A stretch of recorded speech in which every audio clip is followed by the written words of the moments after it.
মা গরুর দুধটা দইয়েই আমাকে বালতিটা ধরিয়ে দিল, আর আমি এসেই দেখি এখানে দুধ তো মরে একদম লাল হয়ে আছে। বাড়িতে ছিল 1 প্যাকেট লেসিয়া, সেটাকেই কেটে লাল করে ভেজে উপর থেকে চিনি দিয়ে আবারও একটু নেড়ে চেড়ে দুধটা দিয়ে দিয়েছি। এখানে তোমরা কাজু কিশমিশ ব্যবহার করতে পারো, বাড়িতে ছিল না তাই দিইনি।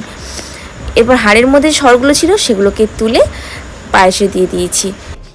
সরটা দেওয়ার সময় তো আমার হাত পুরো তেল তেল করছে, তাই আর ঘি দিইনি। তো ওই দুধটায় জল না দিয়েই ভালো করে ফুটিয়ে নামিয়ে নিয়েছি। এ তো পুরো ক্ষীরের পায়েসের মতো হয়ে গেছে, দেখতে কত সুন্দর হয়েছে।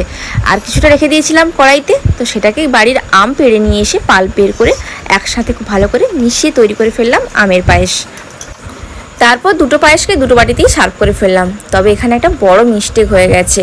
মিস্টেকটা কি কেউ কি ধরতে পেরেছো? এখানে কিন্তু রান্নার প্রধান উপকরণটাই দেওয়া হয়নি, যেটা ছাড়া রান্নার স্বাদই অসম্পূর্ণ। তবে কিছু কিছু ক্ষেত্রে এটা দেওয়া হয় না।